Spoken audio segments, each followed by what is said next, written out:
Welcome back to Ammaji kitchen. ఇవాళ అమ్మాజీ కిచెన్లో మనం ఒక సమ్మర్ డ్రింక్ ఎలా చేయాలో చూద్దాము.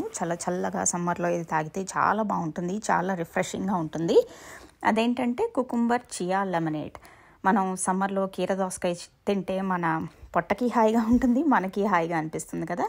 సో ఆ కీర దోసకాయతో మనం ఇవాళ లెమనేడ్ ఎలా చేయాలో చూద్దాము. ఫస్ట్ కీర దోసకాయని చక్కగా కోసేసుకోవాలి. తర్వాత ఒక నిమ్మకాయ కూడా కోసుకొని పక్కన పెట్టుకోవాలి. ఒక బ్లెండర్ తీసుకుని, అదే మిక్సర్ జార్ తీసుకుని అందులో కుకుంబర్ ముక్కలు, ఒక కప్పు కుకుంబర్ ముక్కకి ఒక నిమ్మకాయ సరిపోతుంది. ఒక కప్పు కుకుంబర్ ముక్కలు, ఒక కప్పు వాటర్, ఒక నిమ్మకాయ పిండేసుకుని, ఒక 2 స్పూన్లు షుగర్ వేసుకుని, షుగర్ లేదా మీకు హనీ కావాలంటే హనీ వేసుకుని, ఇవన్నీ కలిపి మనం మిక్సీలో జ్యూస్ లాగా చేసేసుకోవాలి. బాగా మెత్తగా అయిపోవాలి, ఎందుకంటే ఇది మనం తర్వాత స్ట్రెయిన్ చేయట్లేదు, వడపోయట్లేదు, ఇలాగే తాగేస్తాం అన్నమాట. మళ్ళీ వడపోస్తే కుకుంబర్ బయటకు వెళ్ళిపోతుంది కదా. సో వడపోయకుండా తాగితేనే ఇది ఎక్కువ టేస్టీగా ఉంటుంది. సో ఇది బాగా జ్యూస్ లాగా చేసేసుకోవాలి మిక్సీలో.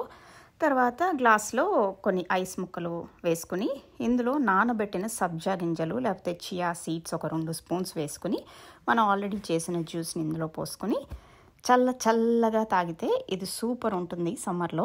సో ఇంకా ఆలస్యం ఎందుకు, మీరు ఇది ట్రై చేసేసి ఎలా ఉందో మాకు చెప్పండి. కావాలంటే పైన కొంచెం మింట్ లీవ్స్, పుదీనా ఆకులతో గార్నిష్ చేసుకుని ఆ టేస్ట్ కూడా చాలా బాగుంటుంది. సో ఇది ట్రై చేయండి. How is it, Anish? Yummy!